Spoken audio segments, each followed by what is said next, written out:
1 லட்சம் கோடி முதலீட்டை ஈட்டி விட்டோம். ஆமா, முதலீட்டாளர் மாநாட்டையே நீங்க அப்பதான் கூட்டி இருக்கிறீங்க. கூட்டும் போது காலையிலேயே 1 லட்சம் கோடி முதலீடு நீங்க விளம்பரம் செய்றீங்கன்னா எவ்வளவு தவறானவர்களா இருந்தா இந்த சிந்தனை வரும்? யாராச்சும் உங்ககிட்ட லஞ்சம் கேட்டாங்கன்னா கொடுக்க முடியாதுன்னு சொல்லுங்க. இது எங்க விஜய் ஆச்சு, எங்க அண்ணா ஆச்சு, எங்க புள்ள ஆச்சு, நாங்க கொடுக்க மாட்டோம்னு சொல்லுங்க, நான் பாத்துக்கிறேன், நான் இருக்கேன்னு சொன்னாரு. இப்ப டாஸ்மார்க்ல 10 ரூபா வாங்கிட்டே இருக்கிறாங்களே, மக்கள் யாரும் போய் சொல்லலையா இது எங்க விஜய் ஆச்சு வாங்கக்கூடாதுன்னு ஏன் சொல்லவும் மாட்டாங்க. சொன்னாலும் அங்க ஒண்ணும் நடக்காது. இது உதயநிதி கைது செய்யப்பட்டப்ப அது சரியா செய்யப்படலையா? ஏன்னா அந்த ப்ராஜெக்ட செஞ்சது ஜான் ஆரோக்கியசாமி. சரி, அந்த ப்ராஜெக்ட உங்களை மாதிரி யாருக்காவது கொடுத்திருந்தா சரியா செஞ்சிருப்பீங்கன்னு இதே மாதிரி பேசுறாங்க அவர் கூட. அவர் பெரிய அந்த இதெல்லாம் ஒரு ப்ராஜெக்ட், இதெல்லாம் யாராவது எடுத்து செய்வாங்கன்றதை இவங்க உட்காந்து பேசும்போது தான் நமக்கு தெரியும். அப்போ நம்முடைய நிதி அமைச்சரோட தமிழ் உச்சரிப்பை எப்படி பாக்குறீங்க? கெட்ட கெட்ட வார்த்தையில திட்டு. அது முதல் தமிழே கிடையாது. அதுல தமிழ் உச்சரிப்பு வேற. உச்சரிப்பு மட்டும் தப்பா இல்லடா, தமிழே இல்லைன்றதாங்க பிரச்சனை. சரி, நெற்றிக்கண் திறப்பினும் குற்றம் குற்றமே. நெற்றிக்கண் வலையொலி உறவுகளுக்கு வணக்கம். இன்றைய அரசியல் உரையாடலில் நம்முடன் இணைந்திருப்பவர் அன்பு அண்ணன் திரு கார்த்திகை செல்வன். வாருங்கள் அவருடன் பேசலாம். அண்ணே வணக்கம். வணக்கம் தம்பி. நலமா? நல்லா இருக்கேன் தம்பி. பல ஆண்டுகள் கழித்து என்னுடைய வலையொலிக்கு பேட்டி கொடுக்க வந்திருக்கிறீங்க. நம்ம எதை பத்தி பேசலாம் அப்படின்னா, சரியா ஒரு வலையொலியில கடைசியா நீங்க எடுத்த நேர்காணல் அதோட சேனல், அதுக்கப்புறம் சேனல் முடிஞ்சு. சரி, அது போகட்டும். இப்ப விஜயோட ஆட்சி தொடங்கி ஏறக்குறைய 100 நாள் முடிந்து விட்டது. இந்த ஆட்சியை பற்றி உங்களுடைய மதிப்பீடு என்ன? நிறைகள் என்ன, குறைகள் என்ன, ரெண்டுத்தையும் சொல்லுங்க. இது ஒரு புதிய அரசியல் கட்சி புதிதாக அரசு அமைச்சிருக்கு அப்படின்னும் போது எல்லாமே தெரிஞ்சிருக்கணுன்ற தேவையில்லை. ஆனா கற்றுக்கொள்வார்கள் அப்படிங்கிற பார்வையில தான் இதை பார்க்கணுங்கிறதான் பெரும்பான்மையானவர்களுடைய பார்வை. அது மட்டும் இல்லாம எந்த ஆட்சி அமைஞ்சாலுமே ஒரு 6 மாதம், 3லிருந்து 6 மாதம் அவங்க எப்படி செயல்படுறாங்கன்றதை நம்ம பார்க்கறதுக்கும் நம்ம கணிக்கிறதுக்குமான நேரமா நம்ம எடுத்துக்கோம். அப்படிதான் இதுக்கு முன்னாடி அமைந்த ஆட்சிகள் கூட சரி எப்படி எந்த போக்குல போகுது, ஏதாவது திருந்துறாங்களா இதுக்கு முன்னாடி இருந்ததை விட அப்படின்றதுக்காக நம்ம பார்த்தோம். அப்பவும் இதே தான் சொன்னோம். சரியா 2021 ஸ்டாலின் அவர்கள் முத்துவேல் கருணாநிதி ஸ்டாலின் என்கிற நான் அப்படின்னு ஒரு பதவி ஏற்றவனே எல்லாரும் ஃபயர் விடும்போது அன்றைக்கே சொன்னோம், இது புதிதாக அமைந்த ஆட்சி, புதிதாக முதல் முறை முதல்வராக இருக்கிறார், அதனால நேரடியா உடனே விமர்சனம் வைக்கக்கூடாதுங்கிறத நாங்க ஏற்கிறோம். ஆனா இப்பவே சொல்றோம், இது அதே திமுக தான். பழைய நிலைகள்ல இவங்க மாறிட்டாங்க, அப்படியே ரொம்ப பெருந்தன்மையானவர் ஸ்டாலின் அப்படிங்கிற மாதிரி ஒரு பிம்பத்தை அப்ப உருவாக்கிக்கிட்டு இருந்தாங்க. உள்ளுக்குள்ள அதே திமுக காரன் தானே, அது எப்படி அப்படி இருக்குங்கிறதா நம்ம அப்பவே சொன்னோம். சொல்லிட்டு நான் பதிவு பண்ண பதிவுகள் கூட இருக்கு. சரியா ஒரு 6 மாதம் கொடுங்க, நீங்களும் நான் பேசுறது போல பேச ஆரம்பிப்பீங்க. 5 ஆண்டு கொடுங்க, இந்த ஆட்சி எப்படியாவது வீழணும்னு நினைப்பீங்க அப்படிங்கிறதான் அப்ப பதிவு பண்ணிருந்தோம். இந்த 3 மாத ஆட்சி இந்த போக்கை பார்த்த பிறகு சொல்றேன், அதே நிலை தான் இன்றைக்கும் தொடருது. புதிதாக தான் வந்திருக்கிறாங்க, நம்ம மறுக்கல. ஆனா கற்றுக்கொள்வார்கள், அதிலிருந்து இவங்கள இன்னும் இந்த ஆட்சி இந்த முறை எல்லாத்தையும் செட் பண்ணிட்டு சரியான நிலைக்கு வருவாங்கன்ற நம்பிக்கையை விதைக்கிறது போல இந்த 3 மாதம் இல்லை. ஒரு தாண்டி எப்படி இருக்குன்னா, ஸ்டாலின் அந்த திமுக ஆட்சி என்னென்னலாம் செஞ்சுதோ, அதாவது அதே விளம்பரங்களை செய்யறது, தங்களை தாங்களே புகழ்ந்து கொள்வது, நாங்கள் ஏதோ ரொம்ப பெருந்தன்மையா இருப்பது போல காண்பித்துக் கொள்றது, இதெல்லாம் தான் இங்கேயும் நடக்கிறத பார்க்குறோம். ரொம்ப எளிமையா பார்த்தீங்கன்னா, கடைசியா தொடக்கத்துல இருந்தே நம்ம ஒவ்வொன்றா கூட பார்க்கலாம். கடைசியா எடுத்தீங்கன்னா 1 லட்சம் கோடி முதலீட்டை ஈட்டி விட்டோம். முதலீட்டாளர் மாநாட்டையே நீங்க அப்பதான் கூட்டி இருக்கிறீங்க. கூட்டும் போது காலையிலேயே 1 லட்சம் கோடி முதலீடுன்னு நீங்க விளம்பரம் செய்றீங்கன்னா எவ்வளவு தவறானவர்களா இருந்தா இந்த சிந்தனை வரும்? உங்களுக்கு உண்மையிலேயே இங்க முதலீட்டை ஈர்க்கணும். இந்த முதலீட்டை ஈர்க்கிறது, அது வழியாக இங்க நடக்கிற வளர்ச்சி அப்படிங்கிறதுலயே நமக்கு ஒரு பார்வை உண்டு. அதை கூட நம்ம ஒரு பக்கம் தள்ளியோ, அது நம்மளுடைய பொருளாதார கொள்கை. இவங்களுக்கு பொருளாதார கொள்கைன்னு ஒன்னெல்லாம் பெருசா கிடையாது. தனியார்மய, தாராளமய, இந்த உலகமய பொருளாதார கொள்கைக்குள்ளதான் இவங்க இருக்காங்க. அதை மாத்திலாம் இவங்க வேற ஒரு பொருளாதார கொள்கையை கொண்டு வரணும்னோ அந்த மாதிரி நோக்கமோ எண்ணமோ கூட இவங்களுக்கு கிடையாது. இப்ப இந்த பொருளாதார கொள்கையிலே நீங்க வளரணும், உண்மையிலேயே நீங்க நிறைய பொருளாதாரத்தை முதலீட்டை ஈட்டணும்னு நீங்க நினைக்கிறீங்கன்னா, அப்போ அதுக்கு நீங்க ஒரு மாநாட்டை கூட்டுறீங்க, வராங்கன்னும் போது எந்த அளவுக்கு நம்மளால ஈர்க்க முடியுதுன்றத பார்க்கணும். அந்த நாள் முடிந்த பிறகு இவ்வளவு முதலீட்டை ஈட்டிருக்கிறோம் அப்படின்னு அப்ப அது 10,000 கோடியா இருக்கலாம், 1000 கோடியா இருக்கலாம், 1 லட்சம் கோடியா இருக்கலாம், 10 லட்சம் கோடியா கூட இருக்கட்டும். எவ்வளவு உண்மையிலேயே நீங்க மெமரண்டம் ஆஃப் அண்டர்ஸ்டாண்டிங் MOU கையொப்பம் இட்டிருக்கீங்களோ அதை கொண்டு வந்து சொல்லி இந்தந்த நிறுவனங்கள் இந்தந்த மாதிரி வேலை வாய்ப்புகள்லாம் உருவாகும், அது வழியா இந்த மாதிரி ஒரு வளர்ச்சி இருக்கும்னு நீங்க சொன்னீங்கன்னா உங்களுக்கு நோக்கம் சரி, அதை வச்சு நீங்க இந்த நாட்டை ஒரு படியேனும் அடுத்த நிலைக்கு கொண்டு செல்வீங்க அப்படின்ற நம்பிக்கை எனக்கு உருவாகும். ஆனா இப்ப என்ன நடந்துச்சு, முதலீட்டாளர் மாநாட்டை தொடங்கி வைக்கும் போதே நீங்க 1 லட்சம் கோடின்னு விளம்பரம் பண்றீங்க. நீங்க எவ்வளவு தவறானவர்கள். இதற்கு முன்னாடி நடந்த ஸ்டாலின் ஆட்சியிலையோ, அதற்கு முன்னாடி நடந்த எடப்பாடி பழனிசாமி ஆட்சியோ, அதுக்கு முன்னாடி நடந்த ஜெயலலிதா ஆட்சிக்கும் உங்கள் ஆட்சிக்கும் என்ன வேறுபாடு? அதே தானே இங்க முறைமையா இருக்கு. ப்ராசஸா அதே தான் நம்ம பாக்குறோம். ஒவ்வொரு ஆட்சியுமே ஒவ்வொரு வாட்டியும் முதலீட்டாளர்கள் மாநாடு நடத்தும் போது 1 லட்சம் கோடி முதலீடு, 1.5 லட்சம் கோடி முதலீடுன்னு சொல்றாங்க. ஆனா அந்த முதலீடுகள் எல்லாம் வந்த மாதிரியே தெரியல. இவங்க சொன்ன முதலீடுகள் எல்லாம் இவங்க சொன்ன தொகை அளவுக்கு வந்திருந்தது அப்படின்னா தமிழ்நாடு என்னைக்கோ அமெரிக்காவாகவே மாறி இருக்கும். ஆனா இப்படிப்பட்ட ஒரு புரிதலற்ற சமூகத்துல இவங்க தொடர்ந்து எண்ணிக்கையை மட்டுமே வச்சுக்கிட்டு மக்களை ஏமாத்திரலாம் அப்படின்னு நினைக்கிறாங்களோ? அதுதான் செய்யறாங்க, விளம்பரம், அவ்வளவுதான். நீங்க இத முதலீட்டுக்கு மட்டும் பாக்கணும்னு இல்ல, மொத்தமாவே இவங்க செயல்பாடு என்ன இருக்குன்னா, இவ்வளவு செயல்பட்டா அதை இவ்வளவு பெருசா காண்பித்துக் கொள்ள வேண்டும். ஓகே, செயல்படாமலே இவ்வளவு பெருசா செயல்பட்டோங்கிற மாதிரி காமிச்சுக்கணும், அதுக்கு விளம்பரத்தை செய்யணும் அப்படிங்கறதுல ரொம்ப தெளிவா இருக்காங்க. ஏன்னா இவங்க வளர்ந்த அந்த விதமே அப்படிதான். ஓகே, அப்போ அந்த முறையை தான் இங்கேயும் கொண்டு வந்து புகுத்துறத நம்ம பாக்குறோம். ஏற்கனவே இதுதான் ஸ்டாலின் செஞ்சாருன்னு சொன்னா அதையே தான் செய்யறாங்க. ஸ்டாலின் வந்து அவங்க ஆட்சியில இந்த சரிபார்ப்பு துறைன்னு ஒண்ணு, இந்த உண்மை கண்டறியும் அமைச்சாங்க இல்லையா, அதை அமைக்கும் போது அவங்க என்ன முறைகேடு செஞ்சாங்கன்னு சொன்னோம். அவங்க செஞ்சது முறைகேடு. அப்ப இங்க ஃபேக்ட் செக்கிங் செஞ்சுக்கிட்டு இருந்த யூட்டன் அந்த அவரை உள்ள கூட்டு வந்து அதுக்கு வந்து ஒரு டெண்டர் கொடுக்கறதோ இல்ல வேலை வாய்ப்புக்கு ஒரு அறிவிப்பு கொடுக்கறதோ நேர்காணல் எடுத்து அதுல இருந்து எடுத்து ஆட்களை நிரப்புறதோ செய்யாம நேரடியாக அவரை கூட்டு வந்து அதுக்கு போட்டு 3.5 லட்சம் ரூபாய் மாதம் சம்பளம் இருக்கக்கூடிய ஒரு பணியா அவரை நியமிக்கிறாங்க. அவரு கீழே ஒரு பெரிய குழுவையே போடுறாங்க, ஒரு டீமையே போடுறாங்க. அது எல்லாமே அவர் கூட வேலை செஞ்சவங்க அப்படின்னு அப்படியே கூட்டிட்டு வந்து அந்த டீமை வச்சு, அதாவது அவ்வளவு நாள் இவங்களுக்கு ஆதரவாக பேசி கொண்டிருந்ததுக்காக அவருக்கு கொடுக்கப்பட்ட ஒரு சன்மானம் தான் அது. அப்படிதான் நம்ம பார்க்கணும். அப்போ கொடுக்குறாங்க. அவரு இந்த 5 ஆண்டுகள்ல எவ்வளவு சம்பாதிக்க முடியுமோ அதுல சம்பாதிச்சுக்கிட்டு இப்போ ஒரு உடனே ஆட்சி மாறின உடனே பதவி விலகிட்டு போயிட்டு இப்ப என்ன பண்ணிருக்காங்க, இவங்க கட்சி ஐடி விங்ல இருந்தவங்க, இவங்க கட்சி சார்ந்து இந்த ரூட்டு இது எல்லாத்துலயும் வாய்ஸ் ஆஃப் காமன்ஸ்ல வேலை செஞ்சவங்க, அவங்கள கொண்டு வந்து இதுல போட்டிருக்காங்க. அப்போ திமுக ஆட்சியில செஞ்சதே தான் நீங்க செய்வீங்கன்னா எப்படி மாற்று? உங்க மேல எப்படி எனக்கு நம்பிக்கை வரும்? உங்க செயல்பாடை தானே பாக்குறேன். கண்டிப்பா வாய்க்கிழியே இன்னொரு பக்கம் பாத்தீங்கன்னா பெண்களுக்கு முதன்மைன்னு பேசுவாங்க. இங்க வந்து அதிரடிப்படை இது அதுன்னு அமைக்கிறது இதெல்லாம் நம்ம பார்ப்போம். எல்லாம் அமைச்சாங்க. சரி, உங்க கட்சிக்காரங்களே பல இடங்கள்ல பாலியல் சீண்டல்லையும் பாலியல் துன்புறுத்தல்லையும் ஈடுபட்டு இருக்கிறாங்கன்றது வரும்போது என்ன நடவடிக்கை எடுத்தீங்க? ஒரே ஒரு இடத்துல நடவடிக்கை எடுத்த பேசிக்கிட்டே இருக்காங்க. தொடர்ந்து நம்ம பேசிக்கிட்டு இருக்கோம். ராணிப்பேட்டையில நடந்தது, தூத்துக்குடியில நடந்துச்சுன்னு. காவலருக்கே பாதுகாப்பு இல்ல, காவலர் ஒருவரை கத்தியால குத்தி கொலை கூட செய்தி வந்து. இப்ப இதுக்கு என்ன செய்ய போறீங்க? அதுக்கு அந்த கேள்விக்கு பதில் என்ன? ஒரு மாணவன் அடித்து கொல்லப்பட்டிருக்கான். அதே மாணவர்கள் அந்த பள்ளி கல்லூரியை சேர்ந்த மாணவர்களால அடித்து கொல்லப்பட்டிருக்கான். ஏன்னு கேட்டா மாணவர்களுக்குள்ள குழு மோதல்ங்கிறாங்க. குழு மோதல் எப்படி சரியா அந்த மாணவன் வந்து காவல்துறையால விசாரிக்கப்பட்டு அங்க சில செய்திகளை சொல்லியிருக்கான்னு சொல்றாங்க. சொன்ன பிறகு அந்த செய்தியை சொன்னதுக்காக அவனுக்கு நடந்ததுன்னு தான் சொல்றாங்க. அது எப்படி சரியா காவல்துறை கிட்ட போயிட்டு வந்த உடனே இந்த மாணவனை அடிச்சு கொள்றான்? அதுவும் இது அவ்வளவு நாள் இல்லாத பகை அந்த இடத்துல என்ன வருது? கரெக்ட். அப்ப காவல்துறை கிட்ட ஏதோ ஒரு சொல்லக்கூடாத மற்ற மாணவர்கள் ஏதோ ஒரு அங்க தவறான வழியில இருக்கிற மாணவர்களை பற்றின ஏதோ உண்மையை இவன் சொல்லிட்டான். அதுக்காக எல்லாம் சேர்ந்து அடிச்சு கொண்டு இருக்காங்க. இதுதான் இது பார்க்கும் போதே நமக்கு இப்படிதான் தெரியுது. அப்ப அதை ஒண்ணு விளக்கப்படுத்தணும். அதை விட்டுட்டு மாணவர்களுக்குள்ள குழு மோதல்னா இதே தானங்க திமுக செஞ்சது. இல்லைண்ணே, அதுல ஒரு கேள்வி, குழு மோதல்னா எப்படி இந்த வார்த்தை பொருத்தமா இருக்கும்? குழுனா 2 குழுக்களுக்குள்ள மோதிக்கிறது, ஒரு பையனை 20 பேர் சேர்ந்து அடிக்கிறது எப்படி குழு மோதலா இருக்காங்க? குத்திருக்காங்க, எல்லாமே நடந்திருக்காங்க. அவன் சாவர வரைக்கும் அதை செஞ்சிருக்கிறாங்க. இப்ப எவ்வளவு கொடூர மனநிலையில இருக்காங்க. அப்ப அதை எப்படி நீங்க குழு மோதலா பாப்பீங்க?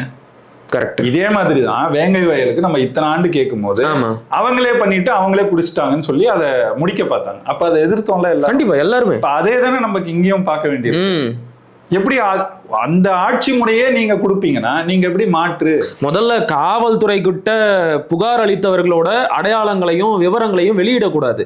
இந்த பையன்தான் புகார் அளிச்சான் அப்படிங்கிற செய்தி எப்படி அந்த மாணவர்கள் கிட்ட போச்சு அப்படிங்கறதே மிகப்பெரிய கேள்வி. காவல்துறை கிட்ட அங்க வந்து போதைப் பொருள் புழக்கத்தை பத்தி செய்தி இவன் சொல்லியிருக்காங்கிறாங்க. சொன்னாரா இல்லையாங்கிறது காவல்துறை விளக்கப்படுத்தணும். சொல்லியிருக்காருன்னு வச்சுக்கோமே, சொன்னா அந்த செய்தியின் மேல நடவடிக்கை தான் எடுத்திருக்கணும். எடுத்திருந்தா இந்த 20 பேர் மேலேயோ இன்னும் எத்தனை பேர் அதுல ஈடுபட்டு இருந்தாங்களோ அவங்க மேலதான் நடவடிக்கை எடுத்திருந்தா இது நடந்திருக்காது. மாற என்ன நடந்திருக்கு, உங்களை பத்தி இந்த செய்தி சொல்லிட்டான்னு அவங்க தரப்புக்கு சொல்லப்பட்டிருக்கு. அப்ப காவல்துறை இந்த இடத்துல எப்படி செயல்பட்டுக்கிட்டு இருக்கு? இவர் சரியில்லை அவர் சரியில்லை, இந்த புரோக்கர் சங்கர் கூட உட்காந்து பேசிக்கிட்டு இருக்கோம், இந்த அதிகாரி சரியில்லை அந்த அதிகாரி சரியில்லை. சரி, இப்பதான் சரியான அதிகாரிகள் வந்துட்டாங்கன்னா இந்த மாதிரி நடந்திருக்க கூடாது இல்ல? நடந்திருக்குல்ல. அப்ப திமுக ஆட்சியில எப்படியெல்லாம் நடந்துச்சோ அதே தான் இங்கேயும் நடக்கும்னா அப்புறம் நீங்க எப்படி மாற்று? உங்க மேல எப்படி எங்களுக்கு நம்பிக்கை வரும்? கரெக்ட். கேள்வி எழுப்புற அளவுக்கு தான் இந்த 3 மாத ஆட்சி இருக்கு. சரிண்ணா, எவ்வளவுதான் மோசமான படமா இருந்தாலும், அட்டர் ஃபிளாப் படமா இருந்தாலும், சுறா மாதிரி அதுலயும் ஏதாச்சும் ஒரு நல்ல விஷயங்கள் இருக்கும் அப்படின்னு திரை விமர்சகர்கள் சொல்லுவாங்க. சுறால என்ன நல்ல விஷயம் இருந்துச்சு சொல்லுங்க. எனக்கு தெரியலன்னா, நான் இன்னும் அந்த படத்தை பார்க்கல. நான் வேணா இடும்பவன கார்த்திகிட்ட கேட்டு சொல்றேன், ஏன்னா அவன் தான் அந்த படத்தை பார்த்தவன். சரிங்களா, அதை விட்டுருவோம். ரசிகனா இருக்கும். ஆமா, ஒரு பொதுவான கருத்து, எவ்வளவுதான் மோசமான படமா இருந்தாலும் இந்த நடிகரோட நடிப்பு நல்லா இருந்துச்சு, ஒளிப்பதிவு நல்லா இருந்துச்சு, நல்லா இருந்துச்சு அப்படி தோணி இருக்கு. ஆனா கேள்வி முடிக்க விடுன அவர் படத்தை பத்தின கதை கேள்வி இல்லைன்னா, இது எவ்வளவுதான் மோசமான படமா இருந்தாலும் அதுலயும் ஒரு நல்ல விஷயம். திரும்ப படத்தை பத்தி சொல்ற, அது மாதிரி கேள்வி கேட்டா மட்டும் கோச்சிக்கிறேன். அது மாதிரி இவருடைய ஆட்சியில எவ்வளவுதான் கெட்டது இருந்தாலும் நல்லதுன்னு ஏதாச்சும் ஒண்ணு இருக்கும்ல, அது எதுவுமே ஒரு கண்ணு. 3 மாத ஆட்சி வந்து 3 மணி நேர திரைப்படம் பார்த்துட்டு அதுல ஏதாச்சும் ஒரு நல்ல விஷயம் சொல்லுங்கன்றேன். ஏன்னா ஊழல் இல்லாத ஆட்சி அமைச்சிருக்கிறோம், நாங்க வந்த உடனே லஞ்ச லாவண்யத்தை மொத்தமா ஒழிச்சிட்டோம் அப்படின்னு எல்லாம் சொல்றாங்க. அது உண்மையா? நீங்க அப்படி ஏதாச்சும் ஜெயராமன் இருக்காருல்ல, ஆமா, நம்ம சொல்றதை விட ஒரு தொடர்ச்சியா இந்த மாதிரி செயல்படுறாரு. எல்லா அலுவலகங்கள்லயும் என்ன நடக்குது அப்படிங்கறத எடுத்து போடுவார். இப்ப நம்ம சொன்னா கூட நமக்கு ஒரு அரசியல் நோக்கம் இருக்குன்னு சொல்லலாம். அவர் வந்து உண்மையிலே தாவேக்கா வரும்போது அதை வரவேற்றாரு. சில இடங்கள்ல நல்லது நடக்கிறது போல தெரியுதுன்னா கூட தொடக்கத்துல பேசியிருந்தாரு. இப்ப 2 நாள் முன்னாடி பேசியிருக்காரு. அவர் பேசினதே பாத்தீங்கன்னா நல்லது செய்யறது போல காமிச்சாங்க, ஆனா ஸ்ட்ரக்சரலா எதுவுமே இன்னும் மாறல, அப்படியேதான் இருக்கு. அப்புறம் எப்படி இந்த டாஸ்மார்க்ல கூட பாட்டிலுக்கு 10 ரூபாய் வாங்குறத ஒழிச்சிட்டோம்னு சொன்னாங்க. நம்ம பசங்க ஸ்ட்ரிங் ஆப்ரேஷன் நடத்தினாங்க. ஆன்லைன்லேயே வந்து மதுவை ஆர்டர் பண்ணிட்டு அந்த QR கோடை எடுத்துட்டு போய் காட்டினா பாட்டில் மட்டும் கொடுப்பாங்க, நீங்க 10 ரூபாய்லாம் கொடுக்க தேவையில்லன்னு சொன்னாங்க. அதே மாதிரியே இவங்க புக் பண்ணிட்டு போய் கேட்டதுக்கு 10 ரூபாய் கொடுத்தாதான் என்ன போட்டோ எடுக்க போறியா, வீடியோ எடுக்க போறியா, நல்லா எடுத்த அப்படின்னு வந்து நிக்கிறாங்களாம். அப்ப எங்க இவங்க லஞ்சத்தை ஒழிச்சாங்க, ஊழலை ஒழிச்சாங்கன்னு எனக்கு ஒண்ணு ஒழிக்கல. பாட்டிலுக்கு 10 ரூபான்னு பாட்டு பண்ணாங்க, எல்லாரும் ரசிச்சாங்களா? அங்கதான் செத்து விழுந்தாங்க, அதெல்லாம் கூட இருக்கட்டும். ஆனா அதை மாத்துறது உடனே மாத்துவோன்னு அந்த ஆயத்திருத்துறை அமைச்சராக இருக்கக்கூடிய விக்னேஷ் அவர்கள் அப்பவே பேசினார்ல. அதுக்கு பிறகு அதுக்கு என்ன செஞ்சீங்கன்னு கேட்டா அது தவிர்க்க முடியல. பல இடங்கள்ல வாங்குறாங்க, நடவடிக்கை எடுப்போம். பதில் என்னன்னா நாங்கள் நடவடிக்கை எடுப்போம்னு சொன்னாங்க. அதுக்கப்புறம் அதை தவிர்க்க முடியல அப்படின்னாங்க. அப்புறம் இது மொத்தமாவே டாஸ்மாக தனியாருக்கு கொடுக்க போறாங்க. நாங்க இப்போதைக்கு கொடுக்கல, ஆன்லைன்ல எல்லாம் கொண்டு வராங்கன்னா இன்னும் கொஞ்ச நாளைக்காவது இது இப்படிதான் போக போகுதுங்கிறத நம்ம இதுல இருந்து தெரிஞ்சுக்கிறோம். அப்படி பார்க்கும்போது இன்றைக்கும் ஒரு 10 ரூபாய் வாங்குறத உங்களால மாத்த முடியல. காரணம் என்னன்னா அந்த டாஸ்மாக் ஊழியர்களுக்கு சரியான சம்பளம் கொடுக்கப்படுறது இல்லை, அவங்க சரியா நடத்தப்படுறது இல்லை. அதனால என்ன ஆகுது, கூடுதலா இந்த தொகையை வாங்கினாதான் அவங்களால அந்த இடத்துல காலம் கடத்த முடியும். ஏன்னா இவ்வளவு நாள் சொல்லப்பட்டது என்னன்னா அந்த 10 ரூபாய் வாங்குறதே செந்தில் பாலாஜி இருந்தாரு, அவருக்கு கொடுக்கணும், கொடுக்கறதுக்காக வாங்கினாங்கன்னு தான் இந்த சவுக்கு சங்கர் உட்பட எல்லாரும் உட்கார்ந்து அதை சொன்னாங்க. ஒரு பாட்டிலுக்கு 10 ரூபாய், இத்தனை பாட்டில், அப்ப ஒரு நாளைக்கு எத்தனை கோடின்னு கணக்கெல்லாம் போட்டு சொல்லிட்டு இருந்தாங்க. நம்மளும் சரி அப்படிதான் இருக்கு போலன்னு நினைச்சு வரவேற்றோம். அப்போ இப்போ அதை தீர்த்துருவீங்கன்னா இனிமேல் 10 ரூபாய் வாங்க மாட்டாங்கன்னா சரி அப்படின்னு நம்ம பார்த்தோம். இன்றைக்கும் 10 ரூபாய் வாங்குறாங்க, ஆனா நாங்க வாங்குறது இல்லைன்னு விக்னேஷ் உட்பட எல்லாரும் சொல்றாங்க. அப்ப எங்க போகுது அப்படின்னா டாஸ்மாக் ஊழியர்கள் தான் வச்சிருக்காங்க. அப்ப இவ்வளவு நாள் நீங்கள் செய்த பரப்புரையும் பொய்யினாயிடுது. இதுக்காக செந்தில் பாலாஜி நல்லவன்லாம் நம்ம சொல்ல வரல. நீங்க அவர் மேல வச்ச ஒரு குற்றச்சாட்டு கடைசியில இன்றைக்கும் டாஸ்மாக் ஊழியர்கள் அவங்களுக்காக வாங்கிக்கிறாங்க அப்படின்னா அப்ப இவ்வளவு நாள் வச்ச குற்றச்சாட்டு தப்புன்னு வருது. கண்டிப்பா. அப்ப இன்னைக்கு என்ன நடக்குது, உங்க துறையில வாங்குறாங்க, அதை உங்களால தடுக்க முடியல. அப்போ உங்களுக்கு அதிகாரம் செய்ய தெரியல. இப்போ அவங்களுக்கு அதிகாரம் செய்ய தெரியல அப்படிங்கிறது ஒரு பக்கம் இருக்கட்டும். கடந்த மாதம் முதலமைச்சர் வந்து கரூருக்கு போயிருந்தாரு. அங்க வந்து மக்கள்கிட்ட ஒரு ஸ்டேட்மெண்ட்டை சொன்னாரு, யாராச்சும் உங்ககிட்ட லஞ்சம் கேட்டாங்கன்னா கொடுக்க முடியாதுன்னு சொல்லுங்க. இது எங்க விஜய் ஆச்சு, எங்க அண்ணா ஆச்சு, எங்க புள்ள ஆச்சு, நாங்க கொடுக்க மாட்டோம்னு சொல்லுங்க, நான் பாத்துக்கிறேன், நான் இருக்கேன், நான் இருக்கேன்னு சொன்னாரு. இப்ப டாஸ்மார்க்ல 10 ரூபா வாங்கிட்டே இருக்கிறாங்களே, மக்கள் யாரும் போய் சொல்லலையா இது எங்க விஜய் ஆச்சு வாங்கக்கூடாதுன்னு ஏன் சொல்லல? சொல்லவும் மாட்டாங்க, சொன்னாலும் அங்க ஒண்ணும் நடக்காது. சரி, ரொம்ப எளிமையா சொல்லணும்னா காலையில 9 மணிக்கு அலுவலகம் போயிட்டு சாயங்காலம் 5 மணிக்கு வீட்டுக்கு வர்றது போலதான் இன்றைக்கு வரைக்கும் அவர் செயல்பட்டு கொண்டிருக்கார். ஆமா, சரி, அதுல நான் பெருசா குறையா கூட சொல்ல. இதே மாதிரி ஒரு ஆட்சி முறையை தான் வந்து நவீன் பட்நாயக் நீண்ட காலமா ஒரிசால கொடுத்துக்கிட்டு இருந்தார். சரியா, அவரு ஒரு காலகட்டம் வரைக்கும் 8 மணி வரைக்கும் அழைப்புகளை ஏற்பார். அப்புறம் ஒரு காலகட்டத்துல ரொம்ப தொல்லை கொடுத்தாங்கன்னா 6 மணியோட அதை நிறுத்திட்டார். இதெல்லாம் நான் வளர்ற காலத்துல இருந்தே நான் பார்த்தது, படிச்சது, தெரிஞ்சதுதான். நல்ல ஆட்சி தான் கொடுத்தாரு அவராங்க. ஒரிசா அவருடைய காலகட்டத்தில் அதுக்கு முன்னாடி ரொம்ப பின்தங்கிய நிலையில இருந்த மாநிலம் நல்ல வளர்ச்சியை கண்டுச்சு. பொருளாதார ரீதியாகவே நல்லா வளர்த்து எடுத்திருந்தாரு. அதனால அதெல்லாம் நல்ல ஆட்சி முறை அங்க கொடுக்கப்பட்டது, நல்ல ஆட்சி முறை. இங்க இருக்கிற அளவுக்கு ஊழல்லாம் அங்க கிடையாது. அப்ப அப்படிலாம் பார்க்கும்போது நல்ல ஆட்சியை கொடுத்துருக்காருன்னு நம்ம பாக்குறோம். அந்த மாதிரி கொடுத்துட்டு ஒரு முதல்வர் இப்படி இருந்தா கூட பரவாயில்ல. நீங்க வந்த இடம் தோண்டி புதைச்சிருக்காங்கன்னு நீங்க தான் சொல்றீங்க. ஒரு 10 லட்சம் கோடி கடன் வாங்கி வச்சுட்டு போயிருக்காங்க. மொத்தமா பார்த்தா 13 லட்சம் கோடி வரைக்கும் இந்த கடன் சுமை நம்ம மேல இருக்குங்கிறீங்க. அப்ப அதெல்லாம் சரி செய்யணும்னா நல்ல எஃபிஷியன்டான ஒரு கவர்னன்ஸ் இருக்கணும். அதை கொடுக்கணும்னா உங்களுக்கு கவர்னன்ஸ் தெரியணும். உங்களுக்கு தெரியாது, கத்துக்கிறவங்க நீங்க கத்துக்கிற காலகட்டத்திலே நீங்க 9 to 5 தான் வேலை பார்ப்பீங்கன்னா உங்க மேல எனக்கு எப்படி நம்பிக்கை வரும்? நீங்க எப்படி இவ்வளோ பிரச்சனை இருக்கிற இடத்த சரி செய்வீங்க? சரி செய்யணும்னா அதுக்கான உழைப்பை போட்டாகும். கண்டிப்பா அதை போடுறதுக்கும் தயாரா இல்லை இவங்க. இன்னொரு பக்கம் இந்த மாதிரி இப்போ ரொம்ப அடிப்படையா நீங்க கேட்டது போல இந்த மாதிரி சிக்கல் இருக்குன்னா ஒண்ணு அவங்க மேல நடவடிக்கை எடுக்கணும், இல்ல அங்க இருக்கிற சிக்கலை தீக்கணும், தீர்த்துட்டு ஒரு தீர்வை காணணும். இது ரெண்டுமே செய்யறதுக்கு நீங்க ரெடியா இல்லைன்றதுதான் உங்களோட 3 மாத கால ஆட்சி சொல்லுது. டாஸ்மாக்ல இப்படி ஒரு பிரச்சனை இருக்குன்னு தெரியுமா இல்லையா? தொடர்ந்து பேசுறாங்க. கண்டிப்பா. இப்ப கூட என்ன பேச்சு வருதுன்னா டாஸ்மாக் ஊழியர்கள் வந்து போராட்டம் செய்ய போறதா ஒரு அறிவிப்பு வந்திருக்கு. உடனே அவங்களுக்கு ஆதரவா பேசுற இந்த சவுக்கு சங்கர் மாதிரி ஆள்லாம் இந்த 10 ரூபா கொடுக்கலன்னுலாம் சொல்லல. என்ன சொல்றாங்கன்னு பாருங்க. அவங்க போராட்டம் நடத்துறாங்களா, சிறப்பு நடத்தட்டும், அதையே காரணம் காமிச்சு அவங்க எல்லாம் வீட்டுக்கு அமைச்சிருங்கன்றாரு. இவர் முன்வைக்கிற கோரிக்கையோ தீர்வோ வந்து அரசுக்கு இதுதான். இதே காரணமா வச்சு டாஸ்மாக் ஊழியர்களை வீட்டுக்கு அமைச்சிருங்க, ரைட்டு, நீங்க முடிச்சிடலாம் இந்த பிரச்சனைங்கிறாங்க. இதுதான் தீர்வா? அவரோட அறிவுரை இல்லைன்னா இந்த தாவே காட்சி ஸ்மூத்தா நடக்காதுன்னு மாலதி சொன்னாங்க. இப்படிப்பட்ட அறிவுரைகளை தான் அவர் வந்து விஜய்க்கு வாரி வழங்கிட்டு இருக்கிறாரு. உதயநிதி கைது செய்யப்படும், எதுக்கு அவனை பத்தி பேசணும்? உதயநிதி கைது செய்யப்படும், நீங்க தான் அவரோட பேச்சை விரும்பி பாக்குறீங்க போல. நான் 3 தடவை இது வரைக்கும் மேற்கோளுக்கு சொன்னேன். உதயநிதி கைது செய்யப்பட்டப்போ அது சரியா செய்யப்படலையா? ஏன்னா அந்த ப்ராஜெக்டை செஞ்சது ஜான் ஆரோக்கியசாமி. சரி, அந்த ப்ராஜெக்டை உங்களை மாதிரி யாருக்காவது கொடுத்திருந்தா சரியா செஞ்சிருப்பீங்கன்னு இதே மாதிரி பேசுறாங்க. அவர் கூட உட்காந்து அவர் பெரிய அந்த இதெல்லாம் ஒரு ப்ராஜெக்ட், இதெல்லாம் யாராவது எடுத்து செய்வாங்கன்றதை இவங்கெல்லாம் உட்காந்து பேசும்போது தான் நமக்கு தெரியும். அப்போ இங்க ஆட்சிங்கிறத எவ்வளவு கேவலமா இவங்க எல்லாம் பாக்குறாங்கன்றத நமக்கு இதுல இருந்து புரியும். கரெக்ட்ண்ணா. இப்ப நீங்க சொன்ன மாதிரி திமுக ஆட்சியில் இருந்த போது அவங்களுக்கு வேண்டப்பட்டவங்க, அவங்கள ஆதரிச்சு பேசினவங்களை எல்லாம் வாரிய பொறுப்புலையும் சில துறைகளுக்கான தலைவர் பொறுப்புலையும் அமர வச்சாங்க. அதே போல இந்த தாவேகா ஆட்சிக்கு வந்ததுல இருந்து தொடர்ச்சியாக பல வாரிய பொறுப்புலையும் பல துறைகளோட நிர்வாக பொறுப்புலையும் அவங்களுடைய கட்சி சார்ந்த ஆட்களை கொண்டு வந்து நியமிக்கிறாங்க. அதுலயும் குறிப்பா பிறமொழியாளர்கள் நிறைய பேரை கொண்டு வந்து முக்கியமான அரசு பொறுப்புகள்ல நியமிக்கிறாங்கன்ற குற்றச்சாட்டு எழுந்திருக்கு. அது வந்து இந்த காலகட்டத்தில் பேசப்பட வேண்டிய ஒன்று தானா? ஏன்னா தொடர்ந்து நாம அப்படிப்பட்ட குற்றச்சாட்டுகளை முன்வைக்கும் போது இவங்கெல்லாம் பிரிவினையை தூண்டுறாங்க, வெறுப்பை விதைக்கிறாங்க. நீங்க ஏன் வந்து அவங்கள வேற ஆட்களை பாக்குறீங்க, எல்லாரும் நம்ம சகோதரர்கள் தானே அப்படிங்கிறாங்க. இது சரியான வாதமா? முற்றிலும் தவறு. என்னன்னா இவங்க அரசுல வாரிய பதவியில வச்சா கூட பரவாயில்ல, காங்கிரஸ் கட்சிக்கு தலைவரை கூட இவங்களுக்கு ஆதரிச்சு ரொம்ப நாள் பேசினவரை கூட்டு வந்து வைக்கிற அளவுக்கு போயிட்டாங்க இவங்க. அதனால இவங்க கிட்ட நம்ம இதெல்லாம் எதிர்பார்க்க முடியாது. அப்படிதான் செயல்படுவாங்கன்றது தொடக்கத்துல இருந்தே எல்லாமே தெரிஞ்சிச்சு. இவங்களோட கூட்டணி சேர்ந்த கட்சி கூட அந்த கட்சிக்கு தலைமையா இவங்களுக்கு ஆதரவா பேசுறவங்க தான் வருவாங்க. அப்படிதான் இருக்குன்னா இவங்க அரசு நடத்துறாங்கன்னா அந்த அரசுல இருக்கிற பதவிகள்ல இவங்க யாரை கொண்டு வந்து உட்கார வைப்பாங்க? இவங்களுக்கு ஆதரவா பேசணும் தான். கண்டிப்பா. சிக்கல் என்னன்னா அது ஏன் பெரும்பான்மையா எல்லாருமே பிறமொழியாளரா இருக்காங்கன்னா பிறமொழியாளரே வரக்கூடாதுன்னு கூட நம்ம சொல்லல. எப்படி அது தொடர்ச்சியா நடக்குது? திராவிட ஆட்சி முறைன்னு திமுக அதை தான் பெரிய அளவுக்கு செஞ்சது, அதிமுகவும் அதை தான் செஞ்சதுன்றத நம்ம வச்ச குற்றச்சாட்டு. இப்ப அதை சரி செய்யணும்ல. ஆள போறான் தமிழன்னு பேசுவீங்க, தமிழன் வந்து உட்காந்துக்குவான். ஆனா தமிழனுக்கு இங்க உதவியாளரா இருக்கிறவங்க, ஆலோசகரா இருக்கிறவங்க எல்லாருமே தெலுங்கரா இருப்பாங்க. ஏன் அந்த மாதிரி அந்த நிலையில இருக்கிற தமிழர்கள் யாருமே இல்லையா?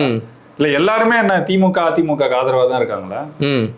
இல்ல மயில்சாமி அண்ணாதுரையை உள்ள கொண்டு வந்திருக்காங்க. இங்க இந்த பாட புத்தக அந்த இடத்துல பாட புத்தகங்கள் வடிவமைப்பு அதுக்கு குழுவுல. போட்டிருக்கிறாங்க. நீங்க கொண்டு வந்து அந்த மாதிரி ஆட்களை இங்கேயே போட்டுக்கலாமே. உங்களுக்கு ஆலோசகரா போடுறதுக்கு ஜான் ஆரோக்கியசாமிக்கு இருக்கு, விஷ்ணு ரெட்டிக்கு இருக்கு. அவங்களுக்குலாம் இருக்கிற எந்த அறிவு மயில்சாமி அண்ணாதுரைக்கு இல்ல. ஏன் அவர் அந்த இடத்துல போடாம எங்கேயோ ஒரு துறையில உள்ள, அதுவும் ஒரு துறையின் கீழ் இருக்கக்கூடிய ஒரு இடத்துல போடுறீங்க? இப்ப இந்த கேள்வி வருது தானே. அவர்தான் வந்து இல்லைன்னா பரவாயில்ல, எத்தனையோ பேர் இருக்காங்க, அவங்களெல்லாம் ஏன் சரியா பயன்படுத்தாம இந்த மாதிரி பண்றீங்க? சகாயம் கூட இந்த ஆட்சி அமையும் போது வரவேற்றார், பதவி ஏற்கும் போது அதுக்கே கூட போயிருந்தாரு நினைக்கிறேன் அவர். அப்போ அந்த நிலையில இருந்த சகாயம் ஐயாவை கூட நீங்க பயன்படுத்தி இருக்கலாமே. இல்ல அதுதான் அவங்க கேக்குறாங்க, ஏன் வந்து அவங்கள பிரிச்சு பாக்குறீங்க? எல்லாரும் இந்தியர்கள் தானே, எல்லாரும் நம்முடைய சகோதரர்கள் தானே, தான் தோத்துட்டீங்கன்னு. இத்தனை ஆற்றல் உடைய தமிழர்கள் இருக்கும்போது அவங்களோட ஆற்றலை நீங்க ஏன் சரியா பயன்படுத்த மாட்டீங்க? யாருன்னே தெரியாத ஒரு விஷ்ணு ரெட்டி தானே அவரு, அவரை கொண்டு வந்து எல்லா இடத்துலயும் பயன்படுத்துறீங்களா ஏன்னு கேக்குறோம். இந்த கேள்வியும் சரியான கேள்வி தானே, ஏன் கேட்க கூடாது? அப்படி விஷ்ணு ரெட்டி கிட்ட இருக்கிற என்ன மயில்சாமி அண்ணாதுரை கிட்ட இல்ல சொல்லுங்க, தெரிஞ்சுக்கிறோம். இன்னும் எத்தனை பேர் இருக்காங்க தமிழர்கள், அவங்க எல்லாம் ஏன் பயன்படுத்த மாட்டீங்க? இத மாதிரி ஒன்னும் கேரளாலயும் ஆந்திராவிலயும் கர்நாடகாவிலயும் இப்படி பயன்படுத்தலையே. நான் சுத்தி பாக்குறேன், நான் பிரிவினை எல்லாம் பேசல. அவன் நாட்டுக்காரனா அவன் பயன்படுத்துறான். அப்படித்தானே இங்க ஒரு இவர் படத்தை ப்ரொடியூஸ் பண்ணாருங்கிறதுக்காக அவரை கூட்டு போய் டெல்லி சிறப்பு போடும்போது அதான் கேட்டோம் நம்ம.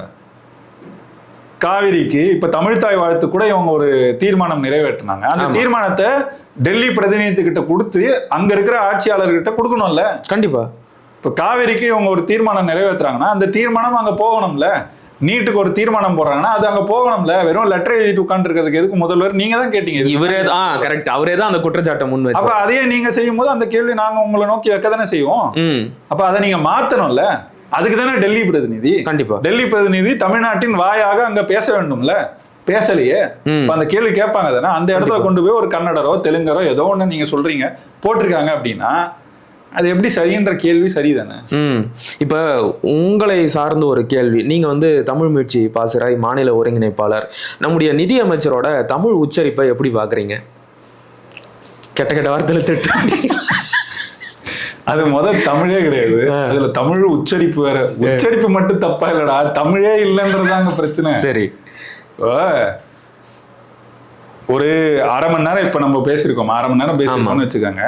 நானும் சில இடங்கள்ல ஆங்கில சொற்களை பயன்படுத்தியிருக்கலாம், நானும் சில பிறமொழி சொற்களை பயன்படுத்திருக்கலாம், தெரிந்து பயன்படுத்திருக்கலாம், தெரியாம கூட பயன்படுத்திருக்கலாம். தெரியலன்னா நான் கத்துக்கணும், அந்த எண்ணம் எனக்கு இருக்கணும். இப்ப நீங்க வந்து இந்த நேர்காணலை பார்த்துட்டு இந்தந்த இடத்துல நீங்க ஆங்கில சொல் பயன்படுத்துறீங்கன்னா நான் வேணும்னு தெரிந்து பயன்படுத்தினா நான் சொல்ல போறேன். இல்ல தெரியல எனக்கு இயல்புல வந்துருச்சுன்னா ஆமா நான் அதை மாற்றிக்கொள்ளணும். இதுதானே ரொம்ப எளிமையா. இதுல ஒன்றும் என்ன நீங்க சொன்னீங்கன்னா அது எப்படி என்னையே பார்த்து சொல்லுவியா, நீ எத்தனை பயன்படுத்திருக்க தெரியுமா அப்படின்னு நான் சொன்னேன்னா எனக்கு ஏதோ ஒரு பிறழ்வு இருக்குன்னு தான் நம்ம பார்க்கணும். அதுல தமிழே வரல, அதுவும் பார்த்து படிக்கும் போது 44,000 இன்னமும் பேசினுக்கிறாங்க. எனக்கு மறந்துச்சு அன்னைக்கு 531 பார்த்தோன்னே எனக்கு இவனுங்க இது வருது உள்ள 500 300 வருது. அதை பாருங்க. அப்ப இந்த லட்சணத்துல நீ உட்கார்ந்து பேசுவ, அதான் அதை கேள்வி கேட்க கூடாது. உன்னை யாரும் இதை மாத்திக்கோன்னு சொல்லக்கூடாது. அது அவ்வளவு தன்மையா சொன்ன, நம்ம சொல்ற மாதிரி கூட சொல்லல. ரொம்ப தன்மையா சொல்லிருக்காரு. சொன்னதுக்கு போய் நீ இப்படி எகிரிட்டு என்ன கிண்டல் பண்றீங்க, அப்படிதான் பேசுவேன் அப்படின்னு வேற சொல்றாரு. இது என்ன தமிழ்நாட்டு சட்டமன்றம்? அது சொல்லாடிய சபை எங்கேன்னு பேசப்பட்ட ஒரு நாடு இது. எப்படிப்பட்ட மன்னர்கள் இருந்தாங்க, அவங்களோட ஆட்சி காலத்துல அவங்களோட சபைகள்ல தமிழ் எப்படி இருந்துச்சுங்கிறத நம்ம படிக்கிறோம், இலக்கியங்கள்ல படிக்கிறோம். நீ அந்த மாதிரி எல்லாம் இருக்கணும்னு அவசியம் கிடையாது. ஒரு தப்பு செஞ்ச உடனே அப்படியே நெஞ்ச பிடிச்சிட்டு அங்கேயே விழுந்து செத்து போறான் பாண்டியன் நெடுஞ்செழியன். நீங்க ஒன்றும் பாண்டியன் நெடுஞ்செழியன்களாக இருக்க வேண்டும் நாங்க எதிர்பார்க்கல. குறைந்த அளவுக்கு இன்றைய காலகட்டத்துல சுத்தி இருக்கிறவன் எப்படி இருக்கானாவது பாருங்க, அந்த அளவுக்காவது உங்களுக்கு அற உணர்வு இருக்கணும்.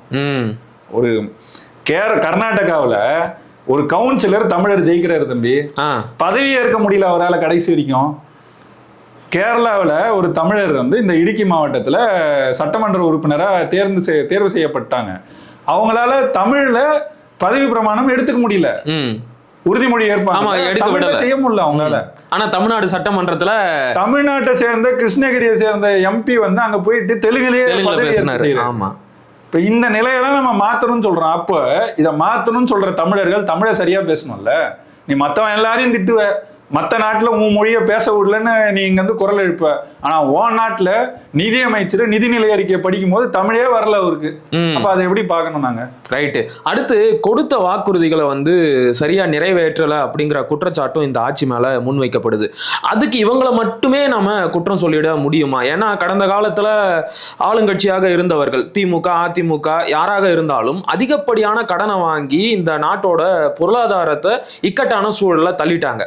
சோ அப்படிப்பட்ட சூழல்ல ஆட்சி பொறுப்புக்கு வந்த தாவேகாவோ முதலமைச்சர் விஜயோ உடனடியாக கொடுத்த வாக்குறுதியை நிறைவேற்றிடணும் அப்படின்னு எதிர்பார்க்கறது சரிதானா? இவரு கட்சி தொடங்கின காலகட்டத்துக்கு முன்னாடியே இதுல 8.5 லட்சம் கோடி வாங்கிட்டாங்க. இவர் கட்சி தொடங்கும் போது தமிழ்நாட்டின் கடன் சுமை 8.5 லட்சம் கோடி இருந்துச்சுல்ல. இப்ப அது புதுசு கிடையாது. அவருக்கு தெரியாம ஒண்ணும் கட்சி தொடங்கல, அவருக்கு தெரியாம ஒண்ணும் தேர்தலில் வாக்குறுதி கூட. அவர் தேர்தலில் வாக்குறுதி கொடுக்கும் போதே இங்க 9.5 லட்சம் கோடி வாங்கிட்டாங்க. தெரிஞ்சுதானே கொடுத்தீங்க. ஆமா.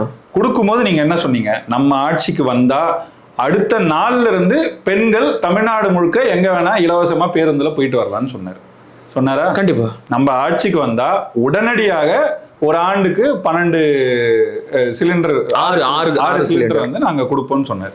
இதெல்லாம் சொன்னது நீங்க தானே? ஆமா. நாங்களா சொன்னா எங்களுக்கு கொடுங்க. மக்கள் எங்கேயாவது ஒரு இடத்துல ஒரு ஆண்டுக்கு 6 சிலிண்டர் ஃப்ரீயா கொடுங்கன்னு கேட்டாங்களா? ஒரு இடத்துல அந்த மாதிரி ஒரு கோரிக்கை போராட்டம் எங்களுக்கு வந்து தமிழ்நாடு முழுக்க ஃப்ரீயா தான் பஸ்ல போயிட்டு வரணும்னு பெண்கள் எங்கேயாவது கேட்டாங்களா? இல்ல. இதெல்லாம் நீங்க தானே சொன்னீங்க. அதனால கேக்குறாங்க. இதே தான் இப்ப இவங்க என்ன பேசுறாங்களோ இதே தான் 21ல ஜெயிச்சு வந்த உடனே திமுக பேசுச்சு. இதெல்லாம் நீங்க சொன்னீங்களேன்னு கேட்கும் போது தேதி போட்டிருக்கா ஞாபகம் இருக்கா? இப்படியே கேட்டாரு பிடிஆர். தேதி போட்டிருக்கான்னு கேட்பாங்க.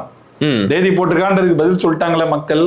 இன்னைக்கு நீங்க கேட்டுன்னு இருக்கீங்க தேதி போட்டிருக்கோமா எப்பன்னு சொன்னோம். நாடாளுமன்ற தேர்தல் நெருக்கத்துல கொடுக்குறோம். நாங்களும் திமுக மாதிரி தேர்தல் கிட்ட வரட்டும் மக்களும் தேர்தல் வரும்போது அதுக்கு பதில் சொல்லுவாங்க. அதுதான் சொன்னாங்க திமுகவுக்கும் உங்களுக்கும் சொல்லுவாங்க. சரிண்ணே. அடுத்ததாக இந்த ஆட்சி வந்து மதம் சார்ந்து அதிகமா செயல்படுது அப்படின்னு வந்து ஒரு குற்றச்சாட்டு முன்வைக்கப்படுது. சமீப காலமா நாமளும் பார்த்துக்கிட்டு தான் இருக்கிறோம். வேளாண் துறை அமைச்சர் வினோத் வந்து வேளாண் துறை பட்ஜெட் எடுத்துக்கிட்டு திருப்பதிக்கு போறாரு. பொதுநிலை பட்ஜெட்டை எடுத்துக்கிட்டு வில்சன் வந்து ஜபமாலையோட வர்றாரு. நேற்றைக்கு சபாநாயகர் ஜேசிடி பிரபாகர் வந்து பைபிளை படிச்சவங்க எல்லாம் நேர்மையா இருப்பாங்க அப்படிங்கிறாங்க. தொடர்ச்சியா வந்து ஒரு மதம் சார்ந்து இந்த ஆட்சி இயங்குது அப்படிங்கிற குற்றச்சாட்டு முன்வைக்கப்படுது. நீங்க எப்படி பாக்குறீங்க? அப்படிதான் இருக்கு. அவங்க பேச்சுகள்ல இருந்தா அது நமக்கு வெளிப்படுது. இப்போ ஜேசிடி பிரபாகரை பொறுத்த வரைக்கும் கடந்த 30 ஆண்டுகளா அவருடைய செயல்பாடே வந்து மதம் சார்ந்து இருந்திருக்கிறத நம்ம பார்க்கிறோம். அவர் மிக தீவிரமா கிறிஸ்தவத்தை பரப்புற வேலையிலையும் கிறிஸ்தவத்தை பத்தி பேசுறதும் இந்த நிலைகள்லயே அவர் இருந்திருக்காருங்கிறத பாக்குறோம். ஆனா அது எங்க நமக்கு விமர்சனத்துக்குள்ளாகும்னா அதை அரசாட்சிக்குள்ள இவங்க கொண்டு வந்தாங்கன்னா கட்டாயம் அதை கேள்வி எழுப்புவோம். சரி. அப்ப இந்த இடத்துல என்ன நடந்துச்சு? ஐ எம் அ பார்ன் கிறிஸ்டியன்னு சட்டப்பேரவையில பேசி எவ்வளவு தமிழ் படிச்சாலும் உங்களுக்கு அதெல்லாம் வராதுன்னு சொல்லி மரிய வில்சன் பேசின பேச்சு தான் இதுக்கு தொடக்க புள்ளியா பாக்குறேன். அது வரைக்கும் அவங்க தனிப்பட்ட முறையில பின்பற்றிருக்கிறாங்கன்னா அதுல நமக்கு சிக்கல் இல்லை. ஆனா இவரை ஜோசப் விஜய்னு இவ்வளவு நாள் போடாதவர் அதிகாரப்பூர்வமா ஜோசப் விஜய்னு போடும்போது அந்த கேள்வி எழுப்புறோம்ல. அப்ப அப்படிதான். ஏன் இத்தனை படத்துக்கு 69 படமா? இது 69வது படமா? 68 படங்கள்ல விஜய்னு போட்டவர் 69வது படத்துக்கு போடும்போது மட்டும் ஜோசப் விஜய்னு பேரை போடும்போது அந்த கேள்வி எழுப்பதான் படும். அப்ப அது எழுப்பப்பட்டது. அது ஒரு பக்கம். அதுவாது சரி உங்களோட தனி நிலைகள்ல இருந்துக்கிறீங்கன்னு நம்ம பார்க்குறோம். அரசு நீங்க அமைச்சர் அந்த பேரவைக்குள்ளேயே இருந்து நீங்க இப்படி பேசும்போது அது கேள்வி எழுப்பதான் படும். அதே மாதிரி சபாநாயகர் ஆன உடனேவே அவங்க சட்டப்பேரவையின் தலைவர் அப்படின்னா அவரு கட்சியில இருக்கிற பொறுப்பை கூட ராஜினாமா பண்ணிட்டு தான் அந்த பதவியை ஏற்பார். பதவியேற்ற பிறகு அவருக்கு சார்பு நிலையே கிடையாது அப்படிங்கிறது தான் அந்த பதவியின் அந்த பொறுப்பின் இது. அப்ப அந்த இடத்துக்கு வந்த பிறகு இவர் போய் பழையபடியே கட்சி நிகழ்ச்சியில கலந்துக்கிறதோ அப்படிதான் அப்பாவும் மேல விமர்சனங்கள் வந்துச்சு. அப்பாவும் அந்த மாதிரி சில நிகழ்ச்சிகள்ல கலந்துக்கும் போது அது விமர்சனமாச்சு. அப்ப இவர் வந்து போய் கலந்துக்கிறதோ அப்புறம் அங்க இருந்துகிட்டு பைபிள் பத்தி பெருமையா பேசுறதோ இப்படி நீங்க பைபிளை பெருமையா பேசக்கூடாதுன்னு நம்ம சொல்ல. அது உங்க தனி நிலையில வச்சுக்கோங்க. நீங்க பொதுவா இன்னைக்கு தமிழ்நாட்டின் சட்டப்பேரவையின் தலைவர் நீங்க. அப்ப பொதுவுல நீங்க எங்க பேசும்போதும் தமிழ்நாட்டு சட்டப்பேரவை தலைவரின் பேச்சு அப்படின்னு தான் அதை பார்க்கப்படும். அப்போ உங்களுக்கு ஒரு மத சாயமோ உங்களுக்கு ஒரு கட்சி சாயமோ கூட இருக்கக்கூடாது. அப்படிதான் நீங்க நடந்துக்கணும். அதை மாறி நடந்துக்கிட்டீங்கன்னா கட்டாயம் விமர்சனம் வரதான் செய்யும். அப்படிதான் இப்ப ஜேசிடி பிரபாகரோட கடைசி பேச்சு, இதுக்கு முன்னாடி மரிய வில்சனோட பேச்சு, விஜயோட செயல்பாடுன்னு எல்லாமே நமக்கு இதை சொல்லுது. அப்போ சொல்லும்போது அந்த கேள்வி எழதான் செய்யும், எழுப்பதான் செய்வாங்க. இது அதான் சொன்னது போல 3 மாதம் தான். இன்னும் போக போக எப்படி செயல்படுறாங்கன்றதை பார்த்து மக்களே அவங்களுக்கு சரிண்ணே, இறுதி கேள்வி. விஜயோட இந்த வெற்றி வந்து பல நடிகர்களுக்கும் அரசியல் ஆசையை ஏற்படுத்தி இருக்கு போல. இன்னொரு நடிகர் பேரை சொல்லியே சொல்றேன், தனுஷும் வந்து அரசியல் கட்சி தொடங்க போறதாக அறிவிப்பு வந்திருக்கு. ஏற்கனவே வந்து கொடியை அறிமுகப்படுத்தினாரு. நேற்றைக்கு வந்து இதுதான் அவர் தொடங்க போற கட்சியோட பேருன்னு ஒரு பேர் அறிவிச்சாங்க, தமிழர் எழுச்சி கழகம் அப்படின்னு. அறிவிச்சதோட மட்டும் இல்லாம இனி இங்க 2 பேருக்கு தான் போட்டி, ஒன்னு டிவிகே இன்னொன்னு டிஇகே அப்படிங்கிறாங்க. எப்படி பாக்குறீங்க? தமிழர் எழுச்சி இயக்கம்னு ஒண்ணு ஏற்கனவே மயிலாப்பூர்ல இருக்கு. ரைட். எனக்கு தெரிஞ்சவர் தான் அதை நடத்திட்டு இருக்காரு. அண்ணனுக்கு நல்லா தெரியும் அவரை. இப்ப என்னன்னா, பல நகைச்சுவை இதெல்லாம் நடக்க போகுதுன்றத நம்ம ஏற்கனவே யாரையும் குறைச்சு மதிப்பிட முடியல. ஆட்சி அமைஞ்ச உடனே, விஜயோட ஆட்சி அமைஞ்சதுல விஜய் பொறுப்பேற்றார்ல, அப்போ நான் ஒரு காணொலி வெளியிட்டிருக்கேன் வேங்கையில. அதுல பேசியிருக்கேன். அடுத்து இவங்கெல்லாம் வரக்கூடும் நான் சொன்ன பேர்ல முதன்மையான பேரா தனுஷ் பேர். தனுஷ், சிவகார்த்திகேயன், பிரதீப் ரங்கநாதன். இதுதான் எனக்கு தெரிஞ்சு. விஷால விட்டீங்களே? அது எனக்கு தெரிஞ்சு வாய்ப்பு இல்ல. அது இல்ல, அவர் ரெடியா தான் இருக்காரு. அவரு எப்பல இருந்து 2016லயே ரெடியா இருந்தாரு. 17 ஆர்கே நகர் இடைத்தேர்தலே வந்து போட்டியிட போறேன்னு வந்து ஒரு காமெடி எல்லாம் பண்ணாரு. அதெல்லாம் ஞாபகம் இருக்கு. அது நடக்காது பெருசான்னு வச்சுக்கோங்க. ஆனா அடுத்தடுத்து நடக்கக்கூடியது இதுக்கு இடையில ஒரு வாய்ப்பு இருக்கிறது சூர்யாக்கு. ஏன்னா நம்ம இங்க வரும்போது பார்த்தா அவரோட ரசிகர் மன்ற அலுவலகம் இங்கதான் இருக்கும். அதாவது 10 ஆண்டுகளா பார்த்திருக்கேன் நானு.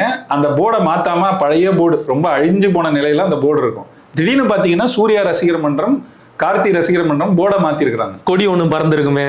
நேத்து தான் கொடி கூட அறிமுகப்படுத்தினாங்க அவங்க. அப்படியா? ஆமா, இல்ல கொடி விஸ்வநாதன் அண்ட் சன்ஸ் படம் வெளியாச்சு இல்லையா, அந்த பேனர் கட்டும் போது மேல கொடி பிடிச்சா. நான் என்ன சொல்ல வந்தேன்னா, இதெல்லாம் பார்க்கும்போது சூர்யா கூட இடையில இந்த லைன் அப்ல இடையில சூர்யா கூட சேர்ந்துக்கலாம் போல அப்படிங்கறதுதான் ஒரு கருத்து. சட்டமன்றத்தை பார்க்கும்போது நல்ல சினிமா பாக்குற மாதிரி இருக்கு. அதான் மக்கள் ஏற்படுத்தின நிலை தான். இந்த நிலை ஏற்படக்கூடாதுன்னு நம்ம 10 ஆண்டுக்கு மேல பேசியிருக்கோம். ரஜினி வரும்போது கடுமையா எதிர்த்தது ரஜினிங்கிற ஒரு தனி நபரனால இல்ல, நம்ம அந்த அரசியல் முறைமை இருக்குல்ல, சினிமால நடிக்கலாம், பெரிய பேர் பெறலாம், அதுக்கப்புறம் அரசியலுக்கு வரலாங்கிறது மிக பிழையான ஒரு எண்ண போக்கா. அதை அதோட உடைச்சு தள்ளணும்னு நினைச்சோம். அதுக்குதான் கடுமையா எதிர்த்தோம்.